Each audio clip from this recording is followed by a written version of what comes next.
Vamos a orar, hermanos. Vamos a comenzar este tiempo orando y dedicándonos al Señor. Mi Señor, como hemos venido delante de ti hace unos minutos, nuevamente queremos disponer nuestros corazones para escuchar tu voz. No solamente para oír, no solamente para que sonido sea percibido por nuestros oídos, sino para verdaderamente disponer nuestros corazones a escuchar tu voz. Y queremos pedirte, Señor, que esta sea una actitud que tengamos no solamente hoy, este domingo, a las 6:30 de la tarde, sino que sea una actitud que guíe nuestras vidas. Quiero pedirte, Señor, así como decía mi hermano Norville, mi hermano Rafael al principio del culto, que nosotros no endurezcamos nuestro corazón por el engaño del pecado, sino que todo lo contrario podamos animarnos unos a otros, alentarnos unos a otros para que ninguno se pierda, para que ninguno resbale, para que ninguno se endurezca, para que ninguno tenga incredulidad en su mente y en su corazón. Señor, te pedimos por nuestras vidas porque te necesitamos a ti, necesitamos tu palabra, necesitamos tu espíritu, pero también nos necesitamos el uno al otro. Así que te ruego que hoy podamos aprender, obedecer, aplicar, pero también animar y compartir con otros las luchas que tengamos. Sé tú glorificado en el nombre de Jesús. Amén y amén. Una de las cosas que la gente normalmente critica de la Biblia es que en ella encontramos muchas reglas, muchos mandamientos, muchas leyes. Y esta crítica a la Biblia generalmente viene por una perspectiva errada de esos mandamientos. La gente tiende a ver esos mandamientos de la Biblia o esas reglas como una imposición, como una cárcel, como algo que me impide disfrutar de la vida, algo que me quita un placer, algo que no me permite conocer la vida en su plenitud. Y la verdad es que eso lo vemos en la historia de la humanidad. Si usted se va al libro de Génesis, tan pronto como en Génesis capítulo 3, usted va a ver esa misma idea. Esa idea de que el mandamiento de Dios nos priva, nos quita la libertad de disfrutar algo mucho más placentero. La serpiente le dijo, en este caso a Eva, engañó a la humanidad completa, diciéndole, sabe Dios que no morirás. No vas a morir, no te va a pasar nada malo, sino que sabe Dios que vas a ser como Él. Es decir, Dios sabe que este mandamiento lo que está haciendo es impidiéndote sentir algo mucho mejor, alcanzar algo mucho más placentero. Esa es, digamos, la actitud de muchas personas con respecto a lo que es la Biblia. La principal idea es esa. Dios sabe que no te va a suceder nada malo, por el contrario, al desobedecer ese mandamiento, al liberarte de esa imposición religiosa, vas a conocer lo que verdaderamente la vida es. Ahora, esto es normal verlo en el mundo, es normal ver esta actitud en las personas que no son creyentes, quienes rechazan la autoridad de la palabra de Dios, quienes no prestan atención porque no la reconocen como lo que es la palabra de Dios. Lo sorprendente, hermanos, es que muchas veces encontramos esta misma actitud en medio del pueblo de Dios. Muchas veces encontramos esta misma perspectiva en la iglesia. Y no estoy hablando de usted, estoy hablando de mí. Estoy hablando de nosotros. Yo en mi corazón veo cada día cómo mi corazón se resiste a ver el mandamiento de Dios como algo placentero y verlo más bien como una restricción. Mi corazón todos los días tiene que convencerse de que la palabra de Dios es buena y de que la inclinación de mi corazón es lo que es malo. De hecho, sé que no estoy solo en esta lucha. Sé que no estoy solo y no soy el único que cada día batalla con esta lucha de incredulidad, de menospreciar la palabra de Dios. De hecho, es algo que veo absolutamente en toda la historia de la humanidad, aún en la iglesia. Fue lo que le pasó al pueblo de Israel y es lo que le estaba pasando a los judíos que estaban leyendo esta carta a los hebreos. Esta carta a los hebreos en este capítulo 3, vemos una exhortación precisamente a no tener esa actitud, a no endurecer su corazón en contra de la palabra de Dios.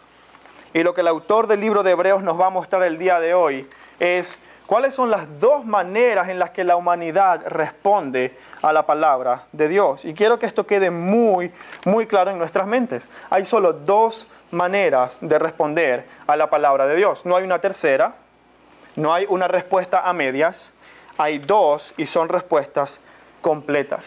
Así que te animo, querido hermano y amigo que hoy nos visitas o te conectas por Zoom, a que abras tu Biblia en Hebreos capítulo 3. Vamos a leer versículos del 7 al 19. Hebreos capítulo 3, versículos del 7 al 19. Dice lo siguiente: por lo cual, como dice el Espíritu Santo, si oyereis hoy su voz, no endurezcáis vuestros corazones, como en la provocación, en el día de la tentación en el desierto, donde me tentaron vuestros padres, me probaron, y vieron mis obras 40 años. A causa de lo cual me disgusté contra esta generación, y dije, siempre andan vagando en su corazón, y no han conocido mis caminos. Por tanto, juré en mi ira, no entrarán en mi reposo. Mirad, hermanos, que no haya en ninguno de vosotros corazón malo de incredulidad para apartarse del Dios vivo. Antes, exhortaos los unos a los otros cada día, entre tanto que se dice hoy, para que ninguno de vosotros se endurezca por el engaño del pecado. Porque somos hechos participantes de Cristo, con tal que retengamos firmes hasta el fin nuestra confianza del principio. Entre tanto que se dice, si oyeres hoy su voz, no endurezcáis vuestros corazones como en la provocación. ¿Quiénes fueron los que, habiendo oído, le provocaron? ¿No fueron todos los que salieron de Egipto por mano de Moisés? ¿Y con quiénes estuvo él disgustado 40 años? ¿No fue con los que pecaron, cuyos cuerpos cayeron en el desierto? ¿Y a quiénes juró que no entrarían en su reposo, sino a aquellos que le desobedecieron? Y vemos que no pudieron entrar a causa de la incredulidad. Hermanos, antes de comenzar a explicar estos versículos, yo le quiero confesar, que mientras yo estaba meditando en este pasaje y mientras estaba estudiando para este sermón, no podía evitar pensar y sentir que yo debería estar sentado ahí donde está usted, escuchando esta predicación. Yo necesito escuchar lo que la palabra de Dios dice en estos versículos. Y me siento agradecido con el Señor porque solo por su misericordia puedo estar parado frente a ustedes. Pero me sentiría mucho mejor estando sentado allí con ustedes y que alguien me estuviera diciendo lo que hoy el Señor nos va a decir por medio de su palabra. Así que quisiera comenzar por analizar los primeros versículos, entrando un poco en materia, entrando un poco en lo que ya es el texto. Vamos a ver que aquí tenemos una cita del Antiguo Testamento. El autor de Hebreos comienza su capítulo 3 y este tiene que ser un capítulo que es una columna, un pilar fundamental en todo el libro porque sienta la base fundamental para lo que va a decir en el resto de la epístola. Y este es un capítulo que tiene una advertencia, no es una recomendación, sí es una advertencia, una de las 6 advertencias que encontramos en el libro. Esta es la segunda y una de las más importantes. Es una advertencia que viene precedida de una comparación que hace el autor entre Moisés, la figura más prominente del judaísmo, aquel que no se puede comparar con ningún otro hombre, Moisés, a quien los judíos tenían en muy alta estima, y la persona de Jesús. Y luego de esa comparación, el autor nos exhorta, nos llama, nos anima a que consideremos a Jesús. Hebreos 3:1 dice, por tanto, hermanos santos, participantes del llamamiento celestial, considerad, es decir, fijar vuestra vista, pensar, meditar, dejar vuestros pensamientos fijados en el apóstol y sumo sacerdote de nuestra profesión, Cristo Jesús. Y después de animarnos a hacernos ese llamado a considerar a Cristo, inmediatamente, en el versículo 7, el autor de Hebreos nos dice cómo debemos responder a la palabra de Dios. Como dije al principio, esta es una cita del Salmo 95. Es el salmo que nuestro hermano Rafael leyó al principio de este culto. Y es un salmo muy conocido por los judíos, o era muy conocido por los judíos, porque este es un salmo que usaban para abrir sus ceremonias. Era un salmo que usaban en sus liturgias para abrir o hacer un llamado a la adoración al pueblo judío. Recordemos que ellos no tenían la Biblia como la tenemos todos. No todos los judíos tenían una copia de la ley en su casa como nosotros podemos tener la Biblia. Ellos la tenían que memorizar. Y la Biblia la tenían en casa porque la tenían en su mente y en su corazón. De modo que ellos cuando se congregaban podían recitar el Salmo 95, este llamado a la adoración, de memoria. Ahora fíjense lo que dicen los primeros 2 versículos. Dice, venid, aclamemos alegremente a Jehová. Venid, vamos a reunirnos, aclamemos tristemente, aclamemos con una actitud de desánimo. No, dice, aclamemos alegremente a Jehová, cantemos con júbilo a la roca de nuestra salvación. Claramente es un llamado a la adoración por parte del pueblo de Israel al Dios santo, al Dios verdadero. Pero en el versículo 7, el autor de Hebreos comienza a citar una porción de este salmo que nos exhorta a examinar la actitud con la que venimos a adorar a Dios cuando escuchamos su palabra. Fíjese lo que dice Hebreos 3:7. Por lo cual, como dice el Espíritu Santo, y esto es importante, porque el autor de Hebreos no cita al autor humano. El autor de Hebreos no tiene interés en referirse a quién fue el instrumento humano usado por Dios para decir estas palabras. No, él está diciendo, está citando al verdadero autor de la palabra. ¿A quién? Al Espíritu Santo. Dice, como dice quién, el Espíritu Santo, si oyeres hoy su voz, no endurezcáis vuestro corazón.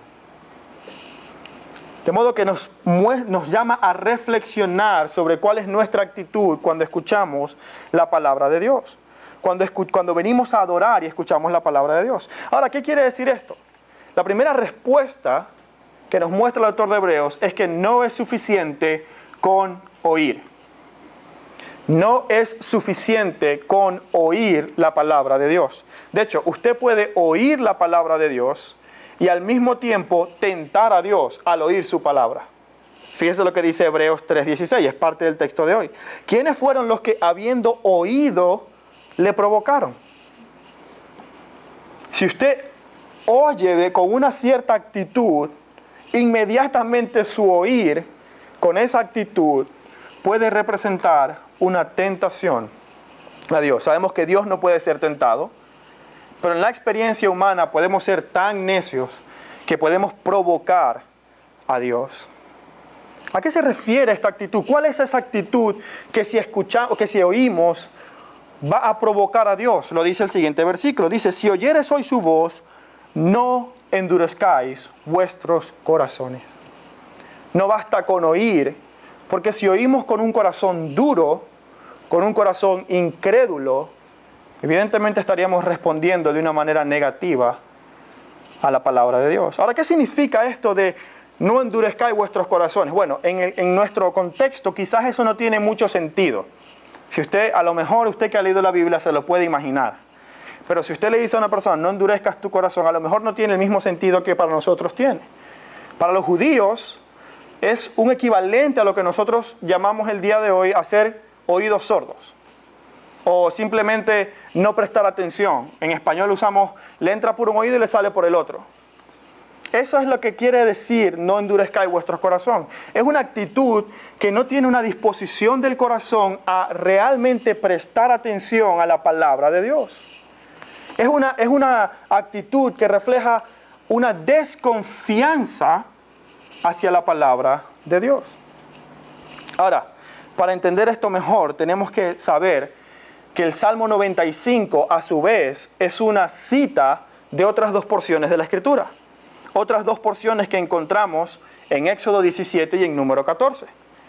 Hebreos 3 está citando al Salmo 95 y el Salmo 95, a su vez, está citando Éxodo 17 y Números 14. Yo no sé si usted ha leído las historias, pero son 2 historias completamente parecidas, casi iguales, pero sucedieron en 2 momentos distintos. Casi que es un copia y pega de esa misma historia, pero sucedió 2 veces. El pueblo de Israel en reiteradas ocasiones provocaba a Dios porque escuchaba su palabra con un corazón duro. ¿Qué significa ese corazón duro? Pues en esta historia, el pueblo de Israel, habiendo salido de Egipto, habiendo visto las señales de Dios, el cuidado de Dios, Y para los que no estén tan familiarizados con el Antiguo Testamento, déjenme decirle que desde que salieron de Egipto, a ellos nunca les faltó comida, nunca se desgastó su calzado y caminaron bastante en el desierto. Había una nube que los cubría de día para que el sol no les afectara, y había una columna de fuego que los guiaba de noche para que no se perdieran. Es decir, el cuidado que Dios tenía de esta gente en el desierto, que en condiciones naturales se hubiese perdido y hubiese perecido, era tanto que hasta luces les ponía de noche para mantenerlos tanto calientes como iluminados. Pero este pueblo, después de ver las obras de Dios, fíjense la actitud que tenían en Hechos 17 y en Números 14. Andaban en el desierto y tuvieron sed. Y al tener sed, se quejaron en contra de Dios. Se quejaron en contra de Dios y criticaron el liderazgo de Moisés. Mire lo que dice Éxodo 17:7. Y porque tentaron a Jehová diciendo, escucha lo que dice, ¿está pues Jehová entre nosotros o no? ¿Está Dios con nosotros o no? Porque estoy en el desierto y tengo sed. Estoy en una situación donde tengo calor, me siento mal, tengo sed, estoy cansado. ¿Está Dios? ¿Dónde está Dios? Él dijo que iba a estar conmigo. Si Dios está conmigo, que lo demuestre dándome agua. Básicamente es lo que estaba diciendo el pueblo de Israel. Si Dios está conmigo, que lo demuestre eliminando todos los problemas de mi vida. La respuesta de Dios en Números 14, versículo 11. Fíjense la indignación de Dios. Y Jehová dijo a Moisés, ¿hasta cuándo me ha de irritar este pueblo? ¿Hasta cuándo no me creerán con todas las señales que he hecho en medio de ellos? ¿De verdad necesitaba Dios probar su cuidado y su fidelidad aún más al pueblo de Israel? ¿Será que Dios se quedó corto cuando los liberó de Egipto, cuando los cuidó, cuando les dio la promesa de la tierra prometida? ¿Será que Dios se quedó corto? ¿Será que Dios no fue lo suficientemente bondadoso? Cuando ponemos en duda la palabra de Dios, hermanos, lo que estamos haciendo verdaderamente es poniendo en duda el carácter de Dios. Cuando ponemos en duda la palabra de Dios, ponemos en duda el carácter de Dios. Lo único que hacemos es expresar nuestra incredulidad. Lo que yo le estoy diciendo a Dios cuando no creo su palabra es, eres un mentiroso. Lo que tú me estás diciendo no es cierto. Tú no eres quien dice que eres. Y quiero repetirlo porque quiero que esto quede grabado en nuestras mentes. Cuando expresamos duda de la palabra de Dios, ahora, me refiero a una duda en la que decidimos conscientemente no creer en la palabra de Dios. Cuando verdaderamente estamos convencidos de que lo que dice la palabra de Dios no es lo mejor para mi vida. A eso me refiero. Cuando la promesa de Dios no es suficiente, yo siento que no es lo que necesito otra cosa. Me refiero a eso. Si usted tiene una duda con respecto a un pasaje en la Biblia, eso no es pecado. Pero cuando ponemos en duda voluntariamente, consciente o inconscientemente, la palabra de Dios, lo que estamos haciendo es dudando de su carácter, dudando de quién es Él. Y eso es lo que significa poner a prueba a Dios. Ah, tú dices que tú eres esto, tú dices que tú eres amoroso, pues entonces haz esto. Es como el niño malcriado que está paseando con su padre, ve algo en la juguetería y dice, pero tú dices que tú me amas, cómprame ese juguete. Si realmente me quieres, cómprame ese juguete. Y si el papá es latino, pobrecito de ese niño. Gracias a Dios que Dios no es latino. Pero precisamente, hermanos, eso es lo que hacemos. Esa misma actitud de dureza, de necedad, de incredulidad, de escuchar su palabra, saber lo que dice, decir, no, ese no eres tú, eres un mentiroso. Tú no vas a cumplir tu palabra, tú no eres fiel. Tengo temor porque lo que tú me dices no me da confianza. Lo que estoy haciendo es dudando de Él de manera indirecta. Esto es lo que hizo el pueblo de Israel. Esto es lo que el autor de Hebreos le está exhortando a su audiencia que no haga. Y es lo que también nos exhorta el día de hoy a nosotros el Espíritu Santo. Versículo 12. Mirad, hermanos, que no haya en ninguno de vosotros corazón malo ¿de qué? De incredulidad. Y la incredulidad es literalmente una falta de confianza en quién es Dios y su palabra. ¿Para qué? Para apartarse del Dios vivo. Hace un par de semanas, cuando todavía estaba mi sobrino aquí en Madrid, fui al parque con él. Yo no sabía en lo que me estaba metiendo, pero fui al parque con él. Y mi sobrino tiene mucha energía, muchísima energía. Y le encanta correr por todo el parque. Pero no necesariamente por el parque donde está la zona segura, no. A él le gusta correr donde están los bancos pegados a una cerca. Ahí es donde le gusta correr a mi sobrino.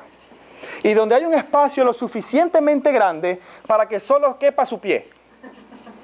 No cabe nada más. Está hecho para que quepa el pie de mi sobrino. Y a él le gusta correr pisando ese vacío. Y si usted intenta quitarlo de allí, buena suerte.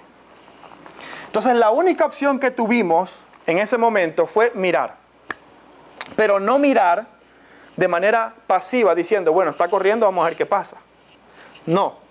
Era mirar, estar encima del muchacho, corriendo con las manos alrededor, por si veíamos que su pie iba a caer en el hueco, inmediatamente levantarlo. Era un mirar con alerta, era un mirar, estar pendiente de cada paso que daba para ver si no caía en el agujero. Y esa misma alerta, esa misma urgencia con la que nosotros miramos a un niño pequeño, con ese mismo cuidado, es exactamente la misma urgencia que nos transmite el versículo 12. Mirad, hermanos, que no haya en ninguno de vosotros corazón malo de incredulidad. Estar pendientes, estar alertas de que ninguno de vuestros hermanos meta el pie en el agujero.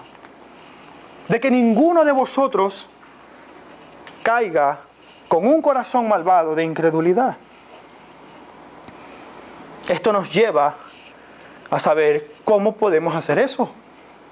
¿Cómo puedo yo estar alerta de que ni yo ni mis hermanos tengamos un corazón de incredulidad? Fíjese lo que dice el versículo 13.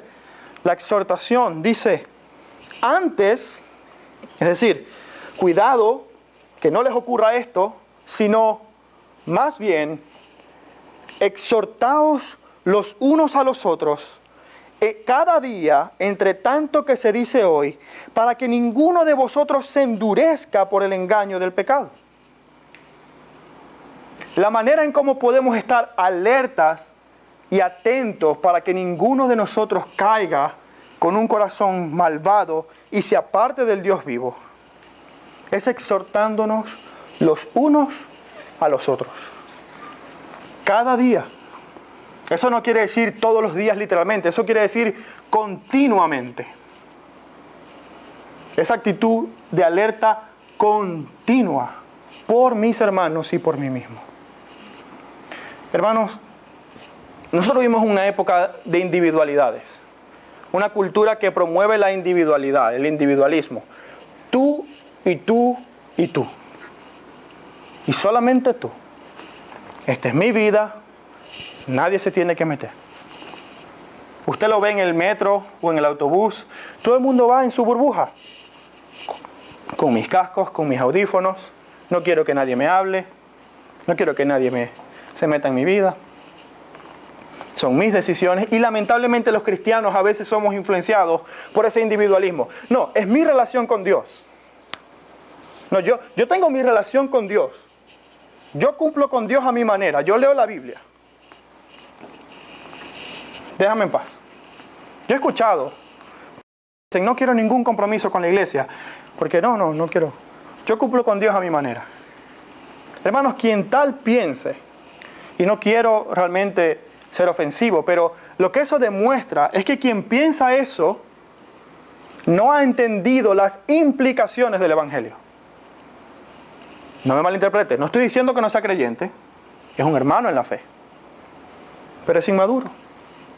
No ha entendido que el Evangelio no nos llama solamente a una relación personal con Dios. Sí, es una relación personal con Dios, pero es una relación también con su pueblo.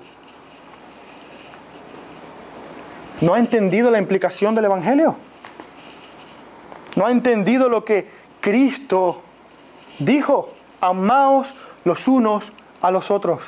Si usted es un individualista, no puede amar a nadie.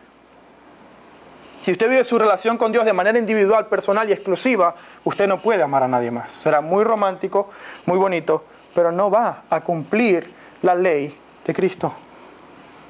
Exhortaos los unos a los otros cada día, de manera continua, de manera orgánica, natural, sobrenaturalmente natural.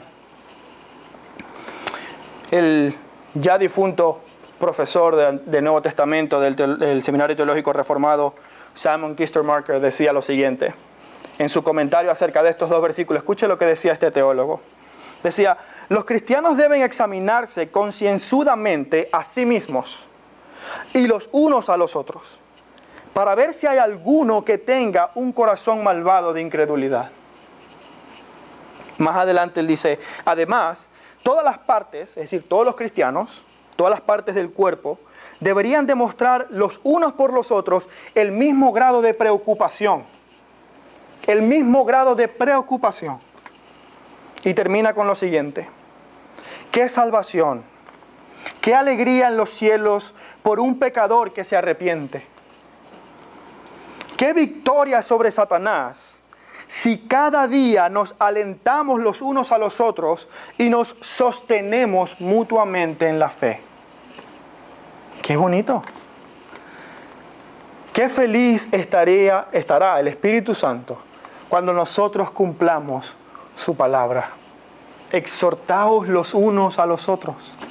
Hermanos, Dios es quien nos santifica, Dios es quien hace la obra, pero Dios actúa por medio de medios de gracia que Él ha dispuesto. Dios no va a actuar fuera de su palabra. Él ha establecido que por medio de su palabra es que Él va a actuar. Dios ha establecido que su Espíritu Santo es quien da el poder para que esa palabra actúe en el corazón del hombre. Pero Dios también ha establecido que la comunión entre hermanos es un medio usado por Él para mantenernos firmes en la fe, para que nos cuidemos los unos por los otros. Eso no va a ser Dios me cuida a mí y solo a mí. No, Dios te cuida también por medio de tus hermanos. Y Dios cuida a tus hermanos por medio de ti. Si queremos responder de manera positiva a la palabra de Dios, si queremos no endurecer nuestro corazón, no caer en incredulidad, yo necesito que mis hermanos me exhorten. Yo necesito que mis hermanos me recuerden que debo fijar mi mirada en Cristo. Necesito que ustedes me llamen y me digan: Eddie, Hebreos 3:1 te dice, considera al apóstol y sumo sacerdote de nuestra profesión, Jesucristo. Lo necesito. Y ustedes también lo necesitan. Eso es lo que dice nuestro texto. Es lo que Dios nos está diciendo. Ahora, la razón por la que necesitamos esta exhortación de manera continua, hermanos, es porque no podemos ser ilusos o no podemos ser ciegos ante la realidad de que hay dos agentes luchando por nuestro corazón. Y esto lo digo de manera figurativa, pero eso no quiere decir que no sea real. Hay dos agentes cada día luchando por tu corazón. Hay dos agentes que quieren hacer nido en tu corazón, seas creyente o no seas creyente. La primera es la palabra de Dios, que quiere hacer nido en tu corazón para que tú fijes tu mirada en Cristo, para que Cristo sea tu tesoro, para que tú veas la suficiencia, la hermosura de Cristo, como dice Hebreos 3:1. Y la segunda es el pecado. Y el pecado lo que quiere hacer es todo lo opuesto a la palabra de Dios. Ahora, el pecado muchas veces la gente lo ve como lo describí al principio, un conjunto de reglas que no obedecemos. Eso no es el pecado únicamente. El pecado se manifiesta en la desobediencia, sí, y más visiblemente se manifiesta en la desobediencia. Pero no solamente es eso, hay muchas palabras, tanto en el Antiguo Testamento como en el Nuevo Testamento, que la Biblia usa para describir el pecado. Y no vamos a dar una definición por falta de tiempo, pero sí me quiero enfocar en un aspecto del pecado. Y el pecado es una fuerza engañosa. Fíjense lo que dice versículo 13. Para que ninguno de vosotros se endurezca por el engaño del pecado. Hay un ente, la palabra de Dios, que quiere anidar en tu corazón la verdad.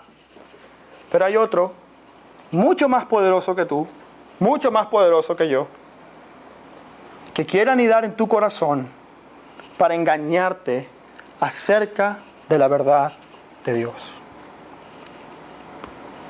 Eso fue lo que le pasó a la raza humana en Génesis 3. La serpiente logró engañar con el pecado a Eva y a Adán, a los dos. Fue lo que le pasó al pueblo de Israel, engañar, haciéndote dudar de quién es Dios. Eso es lo que realmente busca. Busca engañarte para que comiences a dudar de quién es Dios y allí caigas en pecado de incredulidad y por ende en la desobediencia. Es lo mismo que le pasó al pueblo de Israel. Dudó, fueron engañados. Dios no es lo suficientemente fiel para mantenernos. ¿Está Jehová con nosotros o no? Es lo mismo que Satanás hizo con el Señor Jesucristo. Si tú eres el Hijo de Dios, lánzate, porque Él enviará a sus ángeles para salvarte. Si tanto te ama, vamos a ver si es verdad. El pecado te busca engañar para que pongas en duda el carácter de Dios. Es lo mismo que le estaba pasando a los hebreos, a los judíos en la carta a los hebreos. Ellos pensaban que ya habían sido salvos, pero no estaban seguros porque, bueno, Dios no es tan misericordioso como para salvarnos en Cristo Jesús y que no necesitemos más la ley. No, debe haber ahí una trampa, debe haber una letra pequeña que Dios no nos ha dicho. Tenemos que volver al judaísmo por si acaso, por las moscas. Dudaban de la fidelidad de Dios. Por eso el autor de Hebreos más adelante va a explicar que el sacrificio de Cristo es suficiente, porque para ellos es como que no me lo creo. No me lo creo. Y es exactamente lo que hacemos tú y yo cuando dudamos hoy en día. Adán y Eva, pueblo de Israel, hebreos en esta carta, y tú y yo. Es exactamente lo mismo. El pecado busca engañarte. Ahora, estimado amigo que nos visitas hoy, aunque a lo mejor te conectas por Zoom, quiero decirte que esta es la historia de la humanidad. Yo no sé si tú has leído la Biblia. Yo no sé cuál es tu perspectiva acerca de la Biblia. No sé si tú ves los 10 mandamientos como una restricción. Pero déjame decirte que esa perspectiva acerca de los 10 mandamientos es una perspectiva producto del engaño del pecado. Tu pecado y mi pecado nos han hecho pensar que los mandamientos de Dios son una cárcel y que nos están impidiendo sentir un placer mayor. Ese es el engaño del pecado, porque pone en duda la bondad de Dios al darnos un disfrute pleno en la vida. Pero estos mandamientos, querido amigo, no son únicamente para ser obedecidos. Estos mandamientos que tanto rechazamos también muestran cuán malo es nuestro corazón. Porque estos mandamientos me muestran que ninguno de nosotros ha quedado libre de mentira. Que todos nosotros hemos tenido rencor u odio hacia alguien. Que todos nosotros hemos en algún momento codiciado algo que no era nuestro. Y eso es lo que muestran estos mandamientos. La maldad en tu corazón y la maldad en mi corazón. Lo bueno es que por eso vino Jesucristo. Para morir por ti y por mí.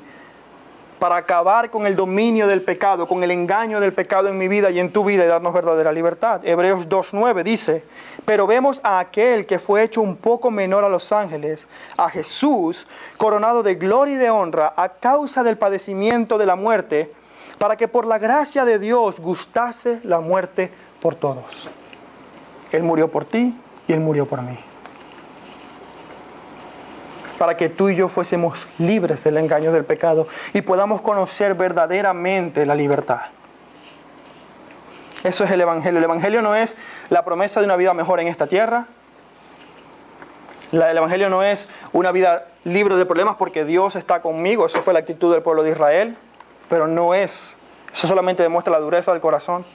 El Evangelio es una promesa de libertad del engaño del pecado, para que puedas conocer verdaderamente el deleite pleno de ser reconciliado con el Padre. Y ¿saben qué, hermanos? Yo veo esta lucha en mi vida todos los días. Yo estoy delante de ustedes muy emocionado, pero veo esta lucha en mi corazón todos los días. Y justo esta semana he visto esta lucha mucho más vívida en mi corazón.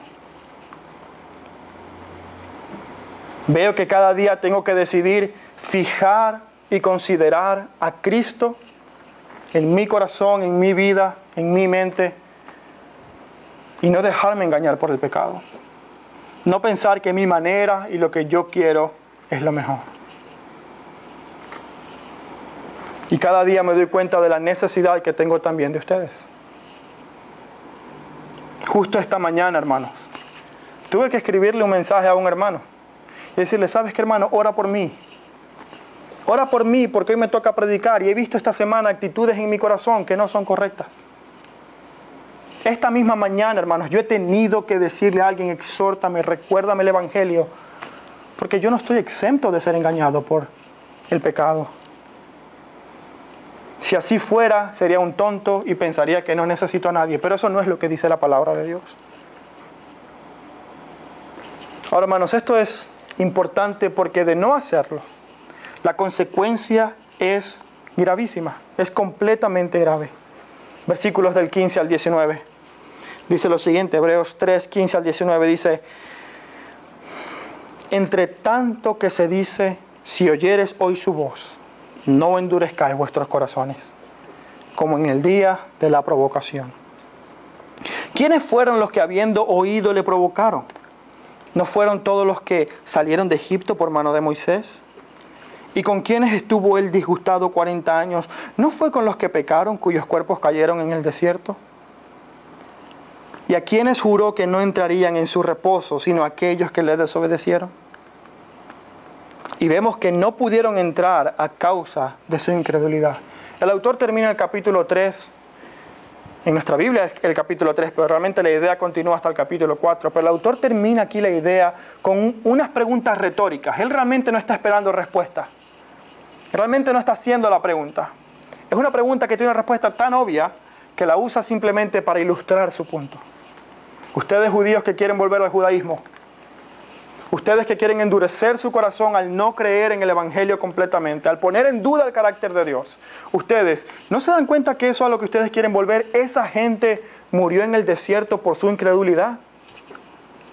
Y ellos estuvieron con Moisés, a quienes ustedes tanto adoráis, pero que comparado con Cristo es más que un simple siervo.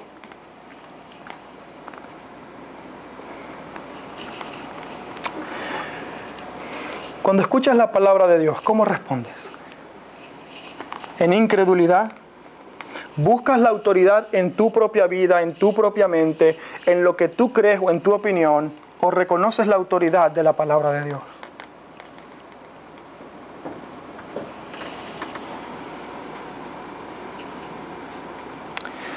¿Cuándo fue la última vez que oraste por un hermano? Pero oraste no por su trabajo. No es que no lo hagamos. ¿Cuándo fue la última vez que oraste para que la fe de un hermano no decaiga? ¿Cuándo fue la última vez que oraste para que el ánimo y el caminar de ese hermano, a quien tienes tiempo que no ves, no decaiga y siga firme en el Señor? ¿Nos preocupa realmente la gente que deja de venir a la iglesia? ¿Somos tan descuidados como aquel padre que ve a su hijo corriendo por un barranco y dice, bueno, vamos a ver qué pasa? Esa es nuestra actitud. El Señor Jesús, en forma de parábola, dijo que Él había dejado las 99 en el redil y había ido a buscar a aquella que se había perdido. ¿no deberíamos nosotros acaso tener la misma actitud? Tener esa misma urgencia de decir, mirar que no se extravíe ni uno, que ninguno de vosotros se pierda. Es esa la preocupación que verdaderamente tenemos.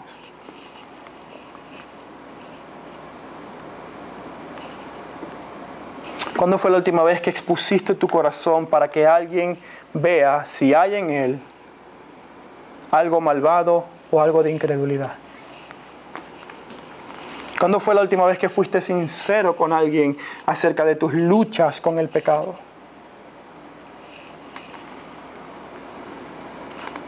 ¿Cuándo fue la última vez que buscaste verdadera comunión con tus hermanos?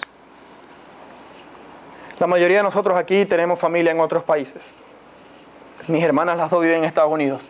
Si ellas me llamaran hoy diciendo que tienen un problema, hermanos, yo no sé qué haría, pero haría lo que fuera para irme a Estados Unidos a intentar ayudarlas.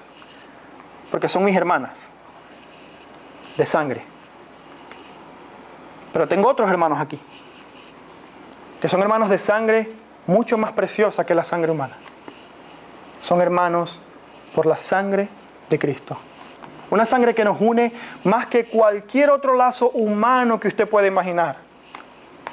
La pregunta es, si tu hermano está en peligro de caer con un corazón malo de incredulidad, ¿qué vas a hacer? La pregunta es, si tú estás en ese peligro, ¿vas a pedir ayuda? Yo entiendo, hermanos, que por la pandemia no podemos reunirnos, no podemos vernos, no podemos visitarnos como nos gustaría, pero tenemos la tecnología. Todos tenemos WhatsApp, todos tenemos un móvil con el que podemos hacer llamadas. Ahora Zoom es un milagro. Antes decíamos San Google, ahora es San Zoom, Samsung. Pero hermanos, no tenemos excusa. 5 minutos, 10 minutos. Hermano, ¿cómo estás? ¿Cómo está tu caminar con Cristo? Oro para que tu fe se mantenga firme.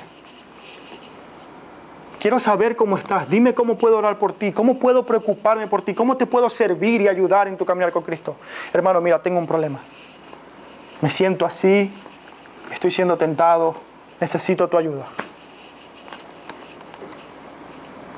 Yo espero, hermanos, que esa sea nuestra actitud de aquí en adelante. Porque solo no vamos a poder en esta carrera.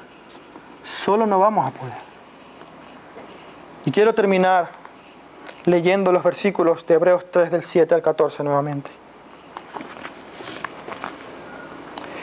Por lo cual, como dice el Espíritu Santo, si oyeres hoy su voz, no endurezcáis vuestros corazones como en la provocación, en el día de la tentación en el desierto, donde me tentaron vuestros padres, me probaron y vieron mis obras 40 años. A causa de lo cual me disgusté contra esa generación y dije, siempre andan vagando en su corazón y no han conocido mis caminos. Por tanto juré en mi ira, no entrarán en mi reposo. Mirad, hermanos, que no haya en ninguno de vosotros corazón malo de incredulidad para apartarse del Dios vivo. Antes exhortaos los unos a los otros cada día, entre tanto que se dice hoy, para que ninguno de vosotros se endurezca por el engaño del pecado. Porque somos hechos participantes de Cristo, con tal que retengamos firmes hasta el fin nuestra confianza del principio. Padre, gracias te damos por tu palabra. Gracias porque tu palabra nos muestra, Señor, cómo está verdaderamente nuestro corazón. Gracias porque tu palabra nos exhorta. Tus mandamientos son buenos, aunque nuestra perspectiva sea mala. Gracias porque tu palabra es verdad, no lo que dice mi corazón, no lo que dice mi opinión. Es tu palabra. Señor, y yo reconozco delante de mis hermanos y delante de ti que muchas veces esta semana y muchas veces en mi vida he endurecido mi corazón en contra de ti. Y te agradezco porque la confianza que tengo en el sumo sacerdote, Cristo Jesús, es completa. Pero también te agradezco porque cuento con hermanos que me aman lo suficiente para exponer la incredulidad y el pecado en mi corazón. Para, en amor y en misericordia recordarme el Evangelio cada vez que lo necesito. Ayúdanos como iglesia, primeramente, a responder bien a tu palabra en obediencia, a creerte a ti, Señor, a no poner en duda tu carácter, tu fidelidad, tu bondad, tu evangelio, tu poder para salvarnos, tu amor, tu justicia. Pero también ayúdanos, Señor, a sentir esta urgencia que tú nos llamas en el evangelio, a este amor urgente y sufrido de los unos por los otros.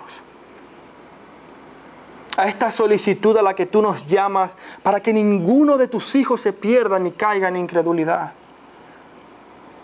Haznos sentir esa urgencia que Cristo sintió cuando vino a este mundo. Haznos sentir la urgencia que hizo que Cristo bajara de su trono para salvar a su pueblo perdido. Y que así como dijiste tú, Señor, en este amor los unos por los otros, el mundo conozca que somos tus discípulos. En Cristo Jesús. Amén y amén.